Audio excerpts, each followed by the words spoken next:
What's going on, everybody? Another episode of 4x4 Camping and Adventures, and in today's episode I'm going to take you back to the old days of 4x4 Camping and Adventures, where we used to do DIY install videos and show you guys at home how to do a few things to your four-wheel drive to might save you a little bit of money, or in this case you just want to give it yourself, go yourself and see what your skills are all about. Essentially the video of this, the topic of this video, 12 volt and the install on the Ranger. So there's a fair bit to unpack in this video. There's going to be talking about the actual brackets itself, because they're going to go behind the rear seats. So there's going to be a conversation about that. Talking about all the 12 volt stuff you're going to need. So like this kind of stuff, obviously all the wiring and that kind of thing. And it's obviously on a budget, so I'm going to try to keep the cost down as low as possible. Lucky for me, I'm a little bit lucky with 12 volt, because if you look down here, I've got a fair bit of stuff from my previous builds. And I've got a fair bit of this stuff as well. So I'm a little bit lucky in that sense, but you're going to have to cater that into your budget. So without further ado, let's get into the first topic of conversation, which is doing the bracket for the rear seats. All right, so first things first, let's get into the rear seat of the Ranger. So I'm going to show you some photos and that kind of thing of what the rear seat looks like. But essentially what I'm going to do is I'm going to put all the lithium and the DC to DC charger, the solar and all that kind of stuff right behind the rear seats. So I'm going to make a bracket out of wood. So there's some actual brackets online you can buy. They're about 250 bucks. They're all made of aluminium. I think the heaviest one was about 15 kilos, the lightest being about 5 kilos. I've just gone with some standard old pine ply. And I'm going to give this a go myself because I'm quite handy being a carpenter, sort of. And I've just got some 16mm MDF as the backing plate, and what I'm essentially going to do is make this suit my system. A lot of these ones online, they suit certain types of batteries, so you're sort of locked into what they want, and that's not going to suit the battery that I bought. So that's sort of the reason that I wanted to go build it myself, and I can custom make it to suit what I've got and any extras that I'm going to add along the way. So if for some reason I want to add like a 700 or 500 watt inverter, I can just add that to the system. So remove the whole system, add it, and then it's all neat and tidy. So I suppose the idea about this is a bit future-proofing. So if something along the way, I want to change something, change DC to DC chargers out or whatever, I can do that quite easily. I'm also going to install my 4G booster back in the car. I've got the aerial floating around here, just here. So I've took that off the patrol before I sold it, because it was a fairly expensive piece of kit, and I used it a fair bit when I went bush. So I've kept that and I'm going to install that. And I suppose, as I said, the basics of this is making a bracket. Now, luckily for me, I've just literally had a look at the ones online. I'm going to make that sort of work with how I want it, because there's only a certain amount of space behind the rear seats. So you need to sort of get your dimensions right so it's actually going to fit. And then there's some actual mounting locations you can install stuff to. So I'm just going to use a couple of washers and bolts and that kind of thing to bolt it to there. And there's a bolt which I believe is the rear latch where it clicks onto the back seat. I'm going to remove that and put a bolt in there and that kind of stuff as well. So it'll be all nice and tucked in and hidden away, and it should look really neat once it's all done, once it's all carpeted and that kind of stuff. So I suppose that's the reasoning why I've gone this way. Plus I want to do a DIY thing. It's been a while since I've done a DIY, and I really want to give my skills a bit of a push and give them a bit of a go. So that's the main reasoning behind pretty much what I'm doing now. So let's get into the video.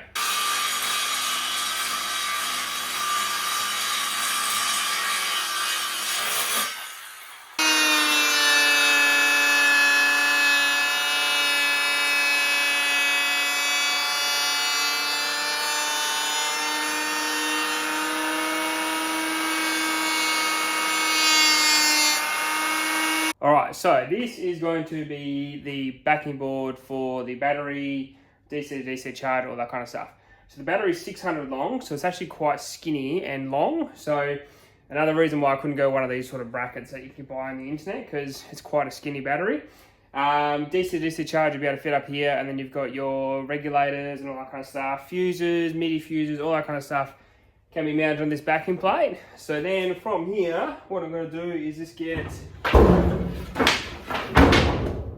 bit of this ply. So this is 19mm by 90mm, so quite easy to get from Bunnings and all that kind of stuff. And then this is going to be the bottom for the unit. So essentially it's going to have a bit of a lip, like, sort of makes sense of it. See if I can do it like this. Actually, I'll go this way. Sort of like, no, that's not going to work. Anyway, you probably get the idea, but this is going to go on the bottom.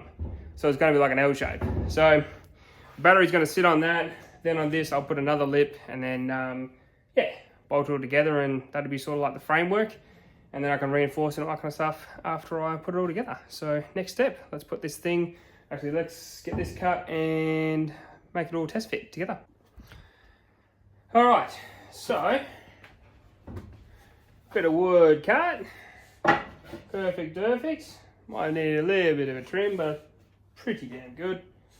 Not bad for a bloke who doesn't know anything about carpentry. All right, now the reason I've got this in the vise, now I'm gonna mark out some holes, drill some holes first, because just want to have it all lined up, so then I can obviously just go with the screws and go into this bit of ply, and I'll drill some holes in the ply as well, based on the length and the distance of these screws here. The screws I'm using are just your normal chipboard screws. They're fairly long. Actually, the one I'll probably use is this one here. It's fairly long, so it goes in, I don't know, 70 mil, maybe 70 mil screws or something like that.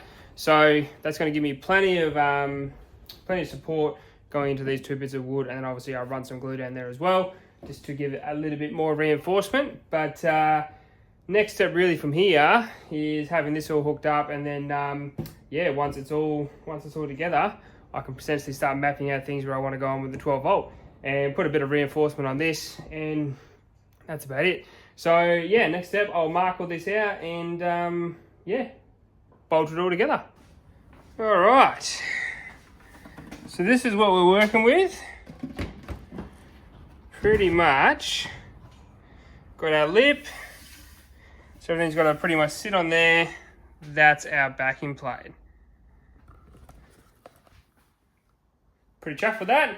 So, as I said, I'm just going to put a bit of bracing on this, just because it is ply. It's going to be bouncing around the car, all that kind of stuff.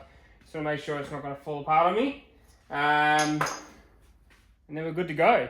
Start mapping out some areas for the 12 volt stuff, where we're going to put the battery, all that kind of stuff is next on the agenda. But yeah, pretty happy with how that came out. Pretty simple. As I said, just a bit of ply.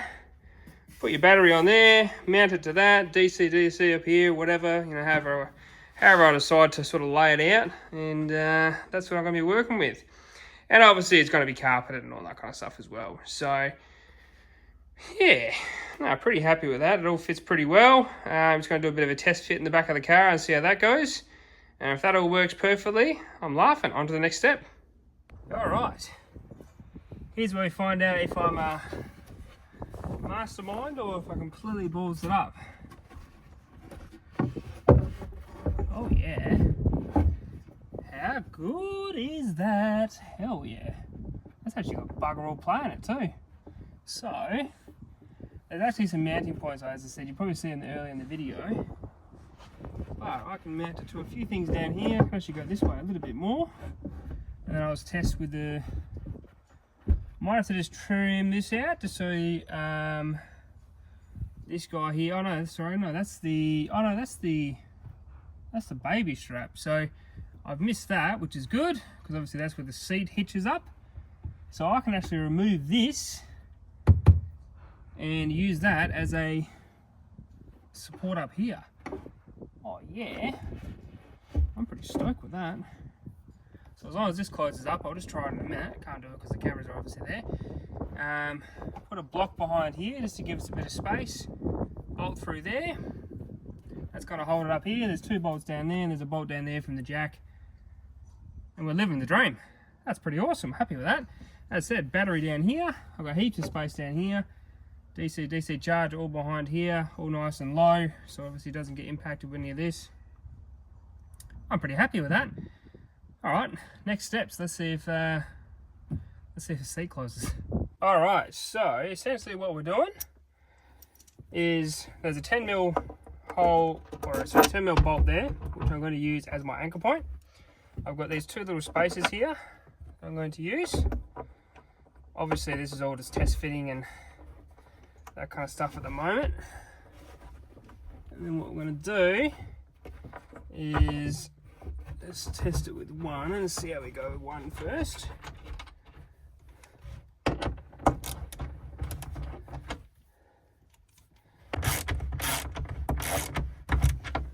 Alright, so that's pretty well hard up. Not much movement in that, which is nice. Sitting quite proud, which is good. Beautiful. So we might actually get away with one, because what it's actually done is actually put on a bit of an angle, which is probably going to help us better in the future anyway, when we go to close this. But there's a tiny bit of movement there. It's still got a bolt down the bottom that's going to go into, and I haven't really given it the full berries yet. Pretty happy with that, actually.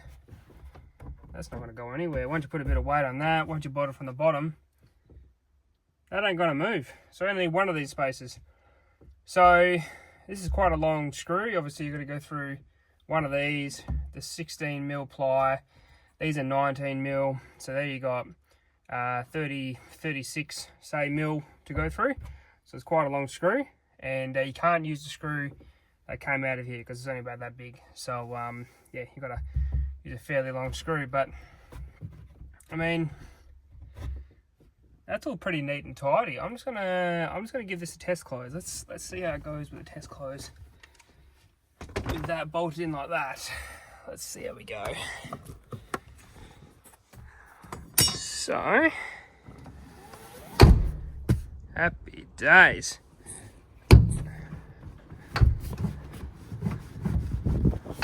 This bloody seat always gives me the shits. There we go. So as I said, bolt down here, bolt in there. It's a little bit hard to see, but you might be able to see it.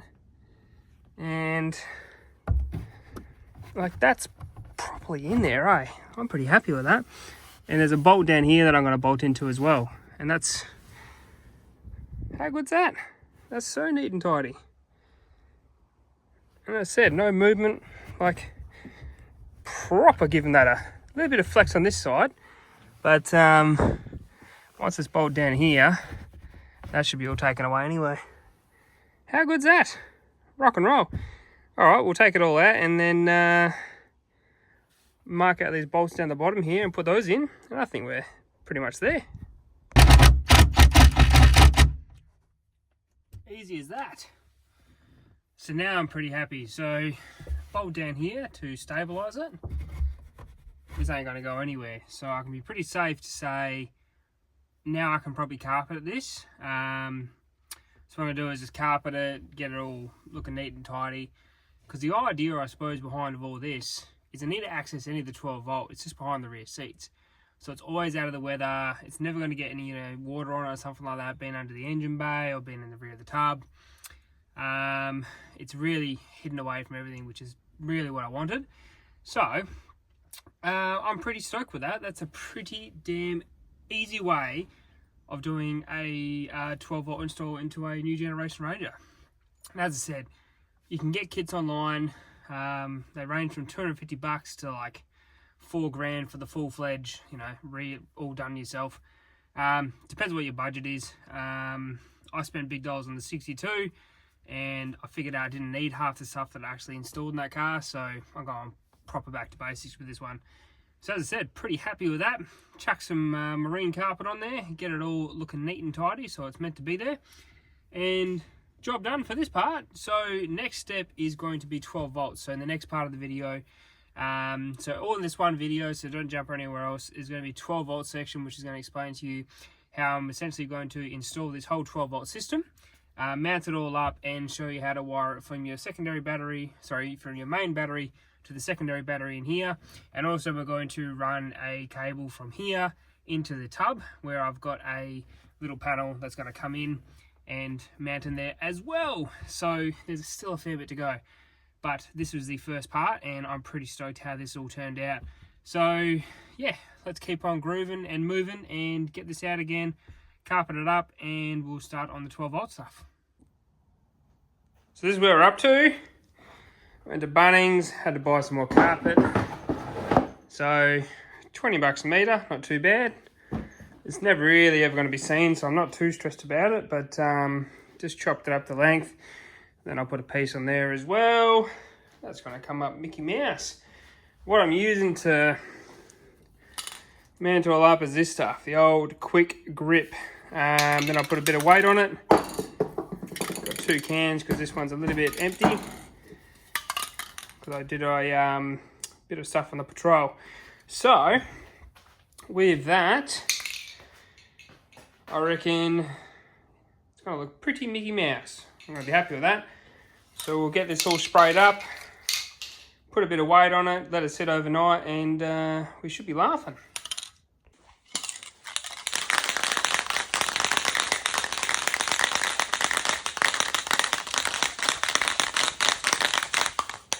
So there's probably a way of doing this properly, but what I normally do is spray a big amount on here, some on the back of the carpet. So generally,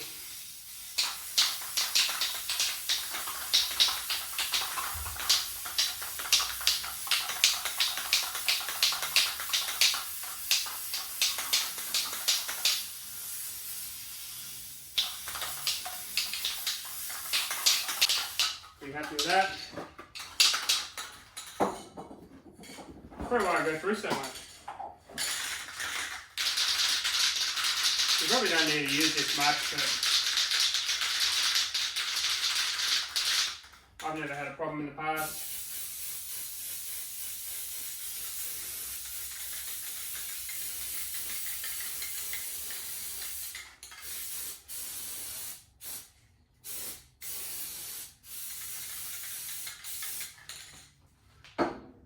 Generally go over the corners with a little bit more, centre it up. It'll be quite tacky, so you should get it all lined up. So this all lines up down there. And what I'm going to do is just put a bit of weight on this. So sort of chuck whatever you want on here, but it seems to be pretty tacky already, which is good. What I might do though, these jack stands, get a bit of weight on there, just so it's pushing it down.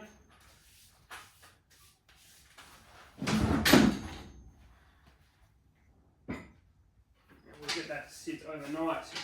What else can I put on there?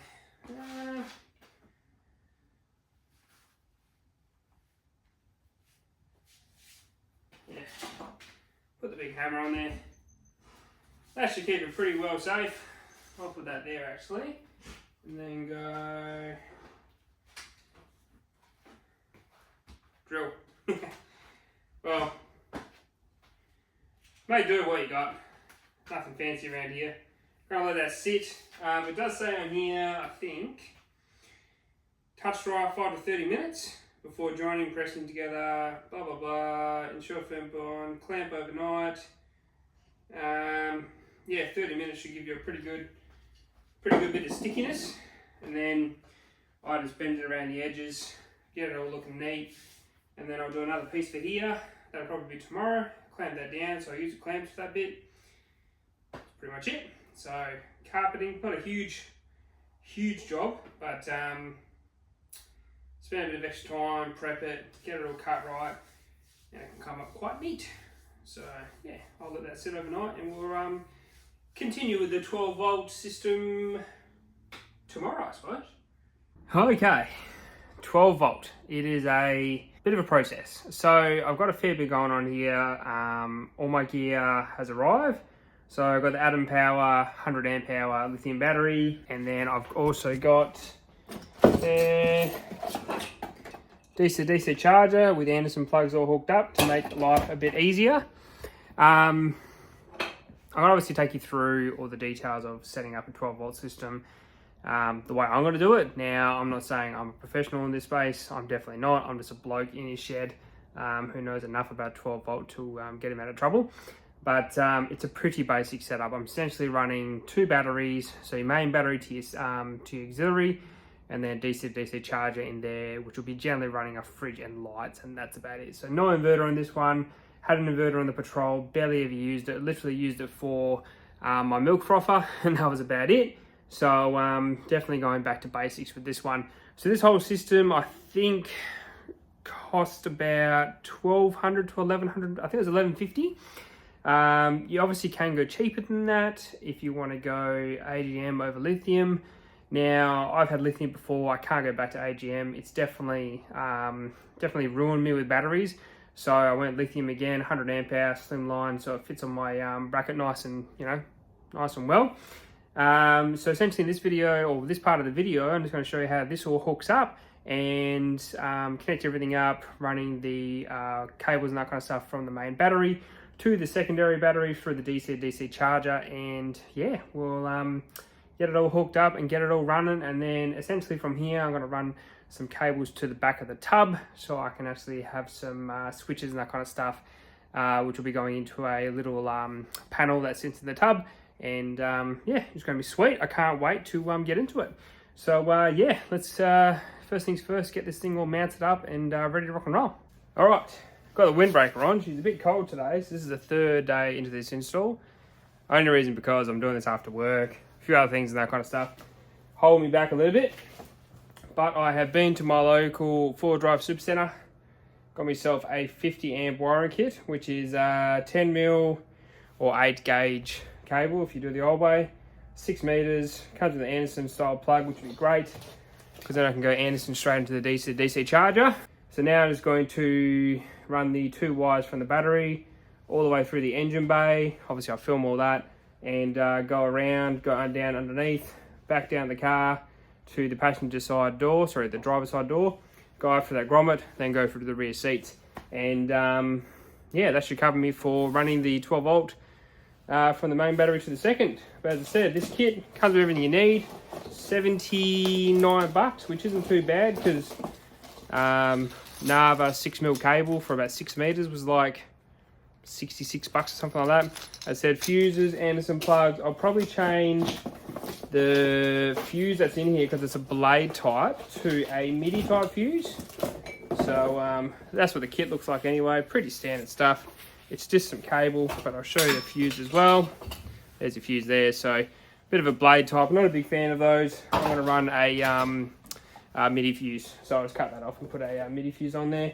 But that should get me out of trouble. And yeah, then once I've got the wiring all through there, I can hook up that to the DC charger, mount that, and pretty much 3/4 of the way there. So now, time to get in the engine bay, connect everything up, run the wires. The funnest part of all 12 volt is running wires. And then I can mount this stuff in the back and get some things moving. So yeah, let's get onto it. All right, so what I've done, this guy here is one that I'm going to use to do my secondary battery. This one here is just got a connection to the central locking plug-in switch for the canopy. So it's not too bad. You've got a few free spots here. I'm going to use this one here because it's blank and there's nothing on it. I've just got myself a little top hat for it, a little old bolt, and that'll connect in. And then essentially I'm going to go down there, down through here, down that side there. You can sort of see the cable there, and that will yeah, give me all the length I need. And then I'll just run it through that grommet underneath and we'll be laughing. It's a bit of a change of plans. I was originally going to run it down, but then I found it's pretty close to the exhaust. You got steering components, all that kind of stuff down there as well. But then I found, it's probably a bit hard to see, but just there, that there is a grommet, and that will come through the firewall. So what I can actually do is run the cables through there, and then I can run them all internally. So the only cable that'll be on the outside will be in the engine bay. And then everything else will go through that grommet that's down behind, what's that, the radiator overflow tank. And that'll be super neat. And then essentially what I can do, put this under here. It's a bit hard to see. I'll see if I can get a better video, but under here, that's where the grommet comes out. I'm gonna run it behind here, down here, all through the back. And that should get me out of trouble. So, had to remove the old water reservoir. So he's been moved, and you can see right there, you have a perfect spot to run some cables. And Ford's actually been kind enough to leave us a little bit of space in here. So I should be able to run some cables through there without too much issue. Otherwise I might just have to run a hole on the side or something like that, and then silicone it up so it obviously doesn't have any air leaks and that kind of stuff. But there is a clamp on here, so I'm going to give that a go. And if that doesn't work, I will yeah, run a hole through there and silicone it up after I'm finished. But good on Ford, beautiful spot to run some cables.